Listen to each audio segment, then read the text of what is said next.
Okay, so because she is weird as fuck and has some of the strangest interests alive, we are here at a funeral museum. Why? I have no idea. It's kind of giving me the willies. It really is.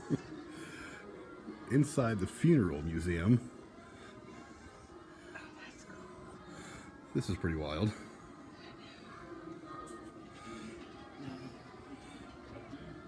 We have bagpipes.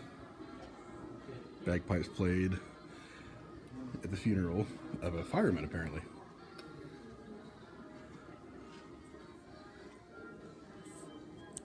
Look, baby, this is ashes from Ground Zero. And then there are these. They're urns donated by the City of New York containing ashes from Ground Zero. Oh, that must be a casket from Ground Zero then.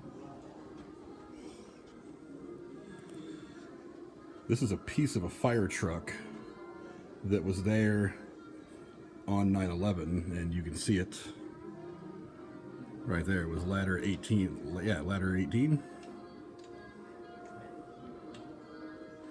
And there is a piece of the fire truck.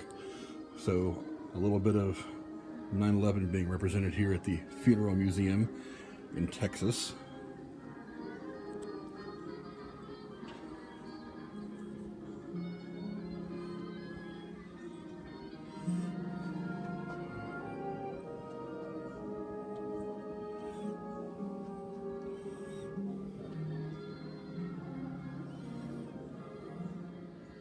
A whole lot of cars here that were used as hearses. I kind of like this old one right here. It's pretty tight. And apparently, this basket is how they would transport bodies back in the day. During the Civil War era, the soldiers that had their legs amputated because of battlefield injury or disease were carried around in a wicker basket and were known as basket cases. Thereafter, the deceased were removed from their place of death in a wicker basket. So, hey, for those of you who didn't know, I'm guessing that's where the term basket case came from. A bronze deposit casket.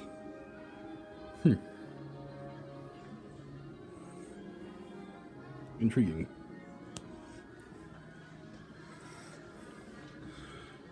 Look at this crazy old casket right here.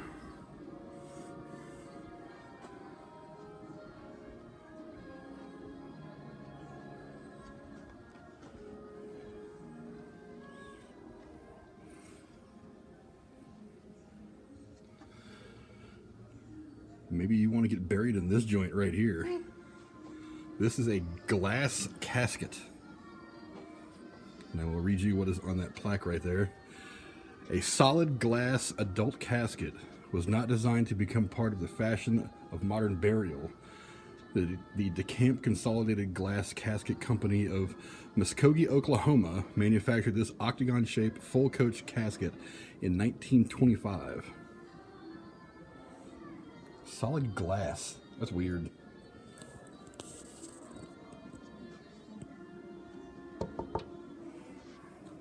Okay, nobody's in. A lot of horse-drawn stuff from way back in the day. It's kind of cool that there's nothing really roping this off, so we can kind of get up close and get a good look. There's a very teeny tiny casket. I know that the picture has blown it up a bit, but that is a child-sized casket for maybe a toddler. It's very just depressing to look at. And again, a whole lot of cars. You guys can see all around here, there's a lot of cars in here that were used as caskets. We'll talk about some. This is called Thanks for the Memories. This is a little display they have in here, and I'm guessing this is for famous people.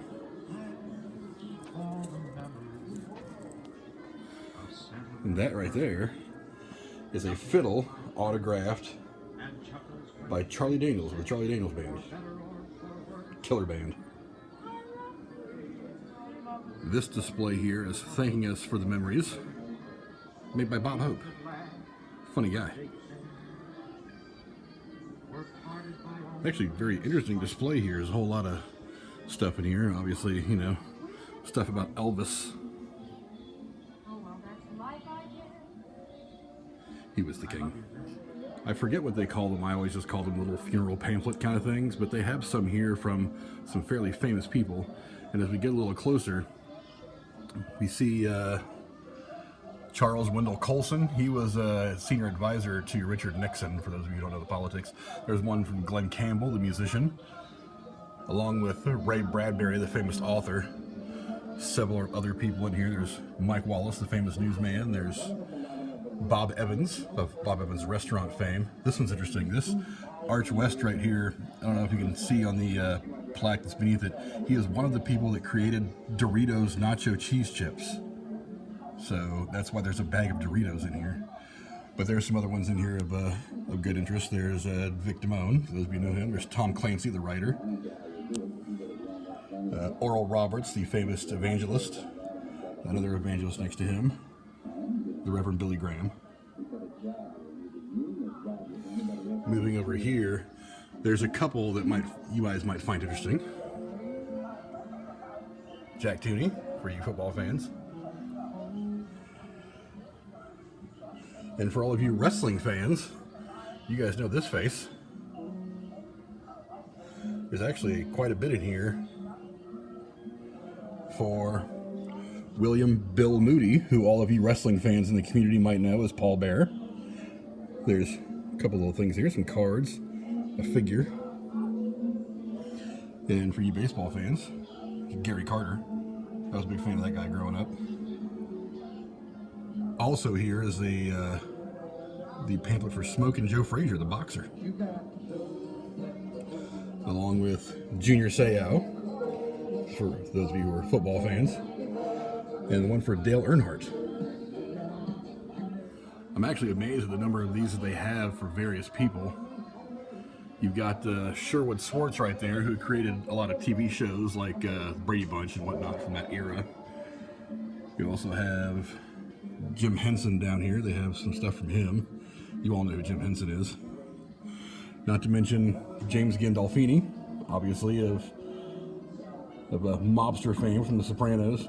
They also have, if you can see it in there, Clifford Robinson, who not only was an amazing actor, but he also is, strangely enough, in the Aviation Hall of Fame up in Dayton, where I live.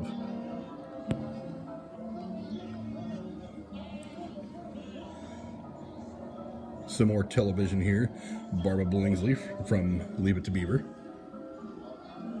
And Anthony Quinn talks about some of the stuff that he was in.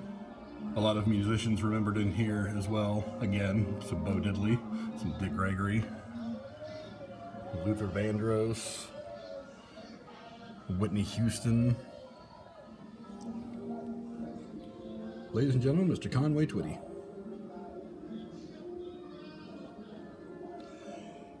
Davy Jones of the Monkees.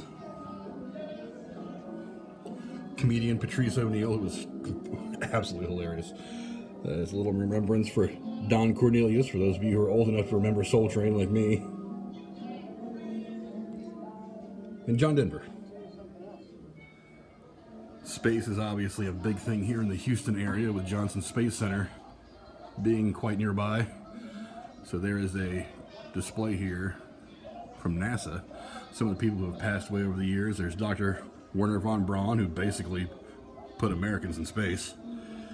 It's a small display to him. And Virgil Gus Grissom, who was part of the was a crew on the, I think it was the Apollo 1 mission that ended up catching fire on the pad. All three of them perished. There's the crew of the Space Shuttle Challenger that was killed in 1986. There's their mission patch.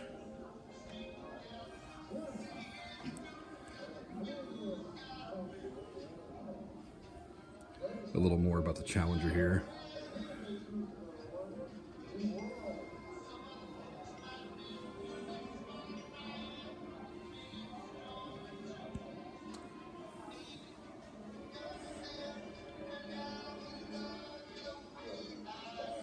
There's the crew of the Challenger.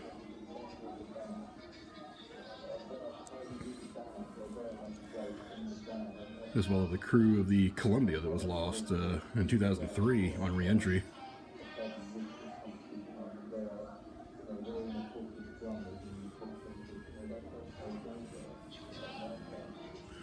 Not to mention some other people that helped make space famous.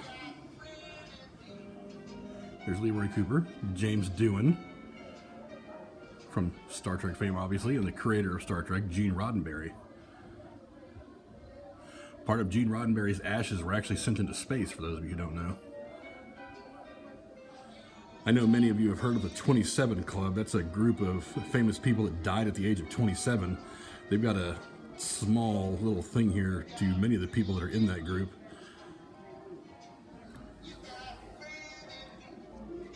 Of course, you see Amy Winehouse, Janis Joplin, one of the greatest voices ever, Kurt Cobain. That is Robert Johnson. Right there is Brian Jones. There's Jimi Hendrix. Of course, from the Doors, Jim Morrison.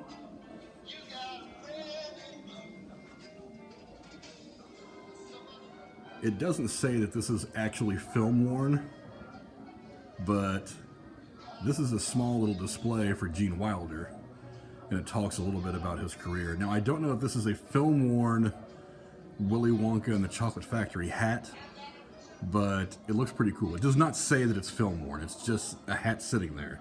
So I'm assuming it's just a showpiece, but that is still pretty wild.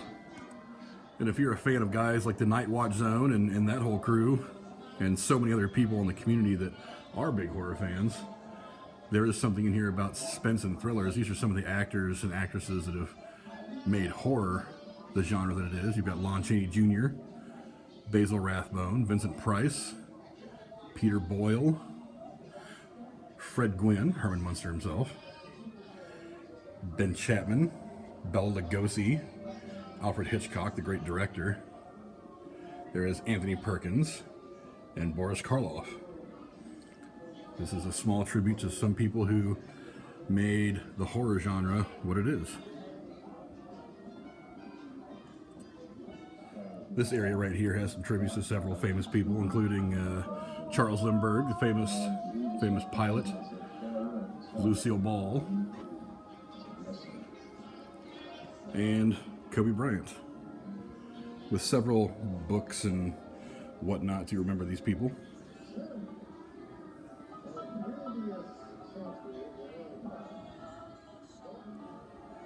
In that display are two people who are always tied very closely together because of their charity work and the fact that they were very close friends. That's Michael Jackson and Liz Taylor.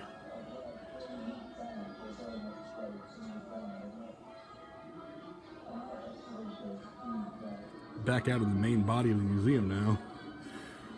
A whole lot more cars that were used as hearses. This one's pretty dope, although it's a brighter color that's usually used for a hearse. You can see the casket in there.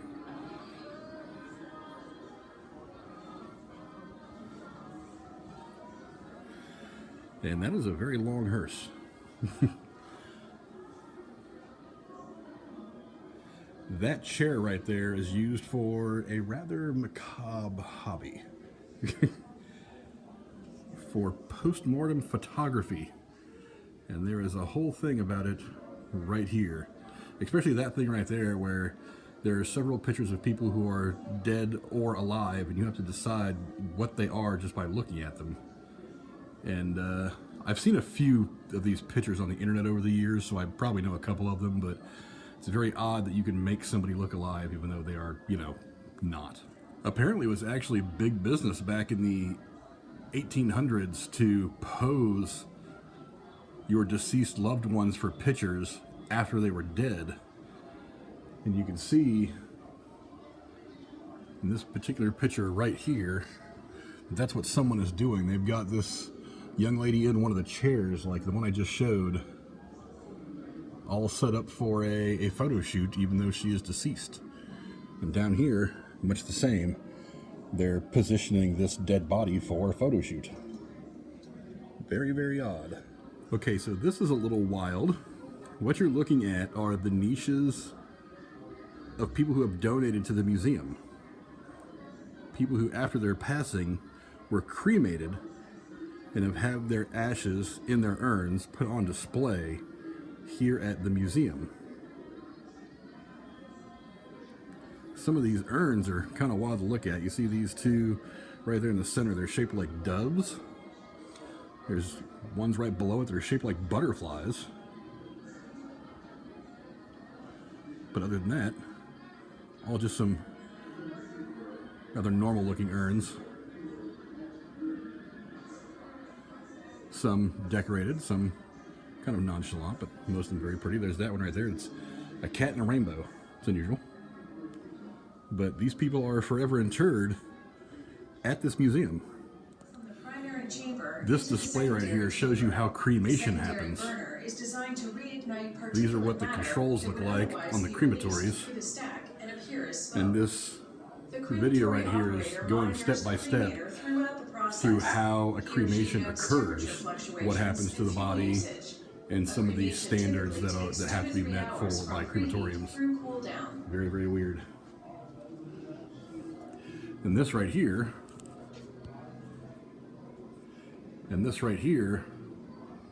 is a visual of how you process cremated remains. Once cool, so for those of you who are interested in being cremated, in a processor for you can pulverization. come check this out.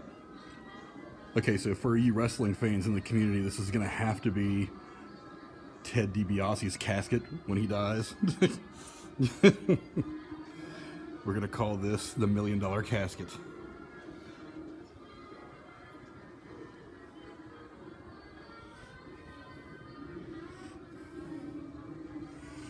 And there's actually a picture of the inside of it. Also has money. Now, granted, it should be pointed out these are all $1 bills, but still, that's pretty crazy.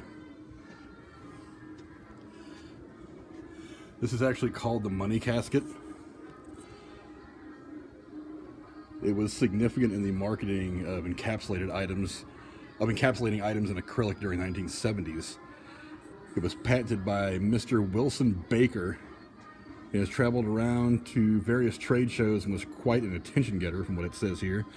It currently displays $643 in uncirculated coins and bills, and at one point held $1,000 in currency before it was broken into and the inner panel removed by thieves.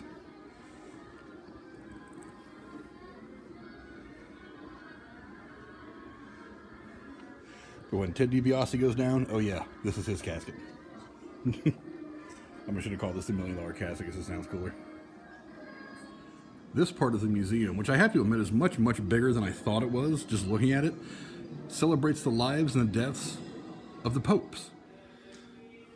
That is not really the Pope, for those of you who are wondering. Creepy looking, but not really the Pope.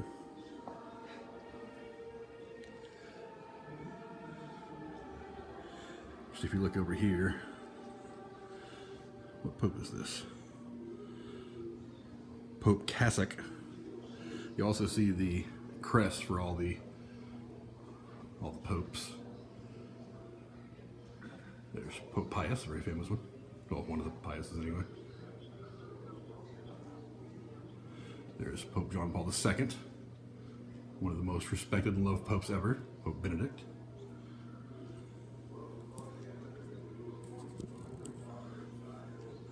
And this is the coat of arms for the current Pope, Pope Francis.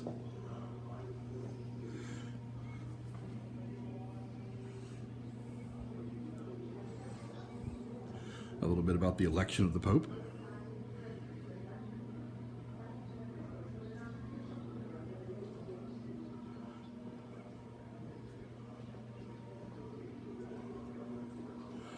Not to mention a small display about the Papal Gentleman, which is basically the assistant to the Pope. This is pretty interesting. This is the, let me see if I can pronounce this right, Cineraria Pontificale. They are the bearers of the Pope's body. These are the people who carry the Pope to the various places. Now, when the Pope dies, his body or his coffin is carried by the Cineraria Pontificale for the official Vatican funerals.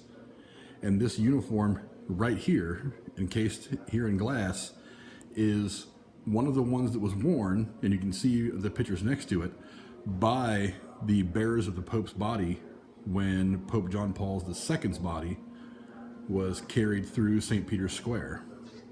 And there are pictures of his body being carried through the basilica.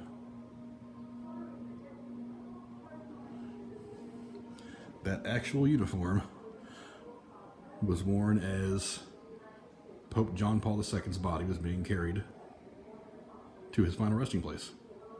I find this whole area in here kind of intriguing. This talks about the rite of papal death and all the steps that are taken when the Pope dies.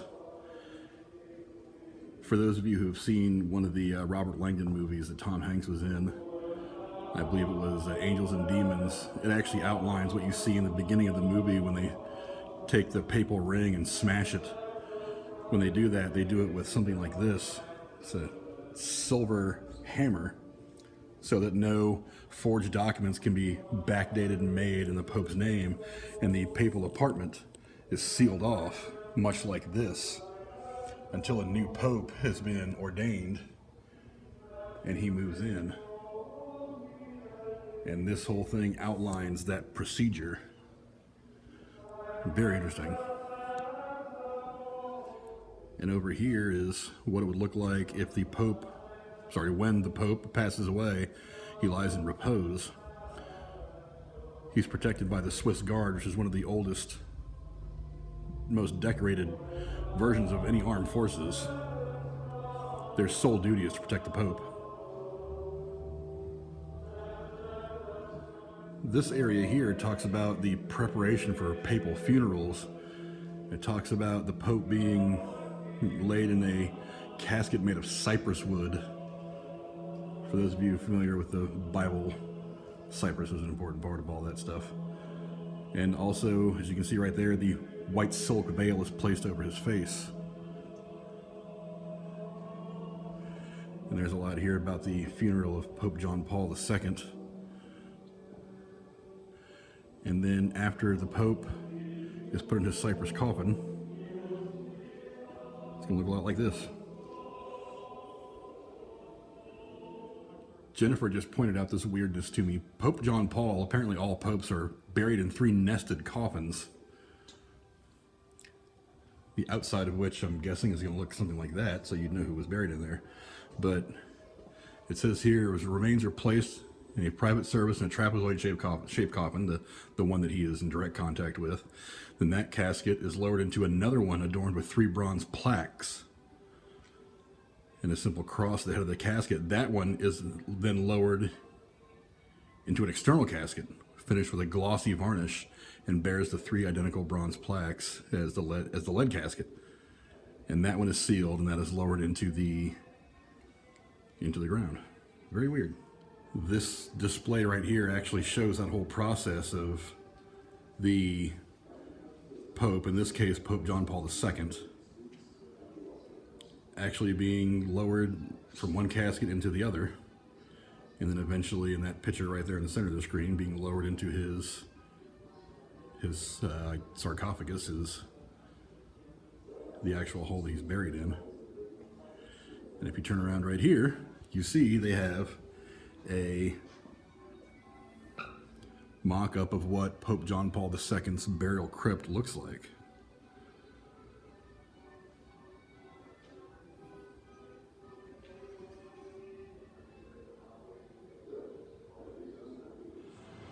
And as we wrap this up, we do this presidential funerals display, which is kind of wild. It starts with this area over here of George H.W. Bush, the 41st president. It talks about actually his and his wife's funeral. It's actually discussed here. This right here, this path, shows the path the train took that carried his body from Spring, Texas to College Station, Texas, and the cities that it went through.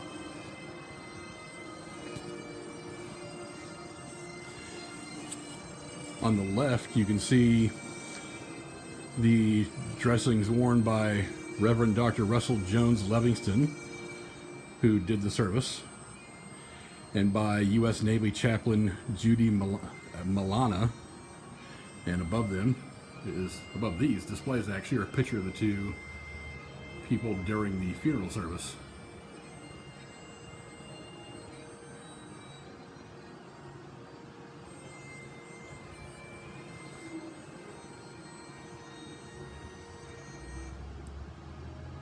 Here's a pretty interesting piece. This ammunition box contains 105mm cannon rounds that were fired at the 21-gun salute at the Gerald R. Ford Presidential Museum on January 3rd, 2007, during the final military honors for President Ford.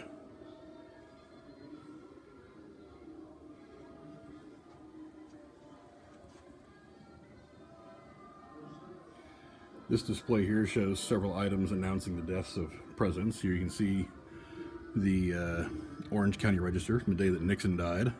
I was in high school when that happened. I remember that very, very much. Along with a little collage of sorts about his funeral. Moving on to Texas native Lyndon Johnson. Some of the articles and whatnot from when he died, along with another pictorial display. On to one that was kind of sudden. It was Franklin Roosevelt. And there's the Houston Chronicle front page from when his death was announced.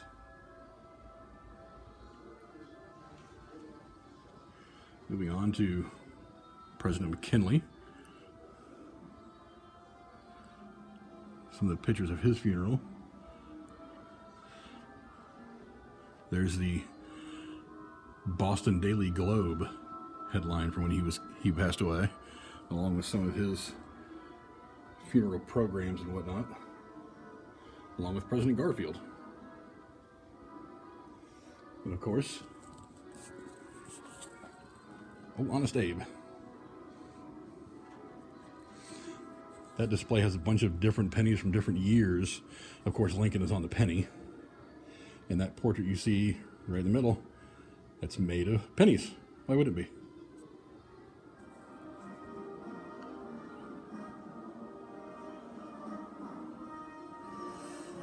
This talks a lot about how presidential funerals are handled. Of course, a lot of this stuff is very old. Some of the stuff from more modern times might still be under wraps. I don't know why they would want to keep these things secured, but I mean, whatever. It's the government. And you can see actually right here is a replica of Abraham Lincoln's death mask. It's a good thing we don't really make these things anymore. It's kind of creepy. Also a mock-up of what Abraham Lincoln looked like in his casket.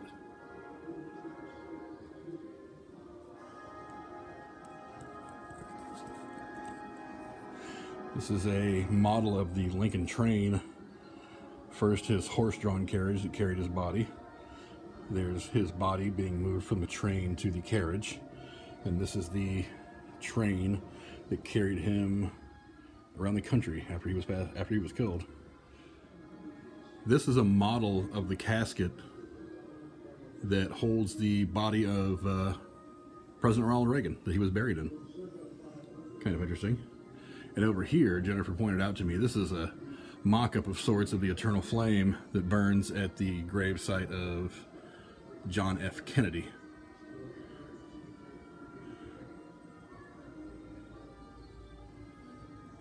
And there's, of course, some things here about Kennedy's death. Not so much about the assassination, about his passing and the way that his funeral was handled. And this right here is a model of the casket that John Kennedy was buried in, draped in an American flag. Of course, adorned with several of the front pages of the newspapers at the time. On the right is the Waco Tribune. On the left is the Daily Pilot with that very famous picture of John Jr. at the funeral. Okay, so here at the National Funeral History Museum, The place is a lot bigger than I thought it would be. I'm not going to lie. Really, really cool. The presidential gallery, the way they handle presidential funerals, I thought was really crazy. Really a lot of cool stuff in there. Much bigger than I thought it would be. It's going to take you about an hour and a half to kind of go through the whole thing and make a good look at things. We took our time and kind of stopped and read a lot of stuff and got into a lot of things, stuff like that. Honestly, this place should be a lot busier than it is. So if you guys are ever in the Houston area and you get a chance to come check this place out, I mean, you really should. I think it's well worth. It's $10 a person to get in. It's worth every penny. I thought it was a really cool thing to see. So you guys should definitely come to Houston and check this thing out. In Jennifer's continuing crusade to show me all the great things that she enjoys to eat here in the Houston area, we are at Papa's Burger. Papa Burger. Papa Burger. So sorry. Papa Burger. It's only one of its kind. Only one that exists of its kind, and it very much reminds me of a greasy spoon kind of restaurant, the kind that I enjoy so much eating at when I'm driving around doing stuff. Fries in the bag. They put ketchup on the fries for you, which is weird. I feel like I should be doing that myself, but whatever. Maybe it's just because it's what I'm used to. But I can already tell it looks like it's going to be about the same as Whataburger. This one, I got a, I don't know, jalapeno some kind of burger with cheese. So, here we go. I love the little dive places like this. They usually make much better food. Not bad.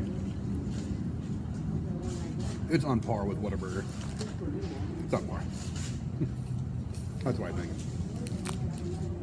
Jennifer, however, grew up eating here. We actually just went and saw the house that she grew up at. I didn't want to vlog that, but yeah, it was pretty interesting to see that little bit of her history. And this is one of the places that she used to walk to and eat a lot when she was a wee child. She used to walk out here and get Papa's Burger. Yep. So, we're taking this hamburger trip down Jennifer's memory lane. And it's so good. It is. So good. It's not bad. It's on par with Whataburger. I still think Five Guys and stuff is better, but it's not bad. It's because he's from Ohio. It's nostalgic. I'm not from Ohio. I'm from I'm California. from California. But California is different than Texas. it's nostalgic food. There are a lot of things that people love to eat out of nostalgia rather than anything else. I'm no different. I like places like Straw Hat Pizza and Round Table Pizza on the West Coast where I grew up eating. Some people don't like them. That's fine. They don't get it because they're not from there. They didn't grow up there. It's fine. It's a nostalgic trip, but hey, whatever. Not a bad nostalgic trip. It's got bacon, cheese, and jalapenos. Grilled cheese sandwich. And she got grilled cheese First grilled cheese sandwich in the world. And we are just about, 3 blocks away from Minute Maid Park. Yep. Home of the Houston Astros.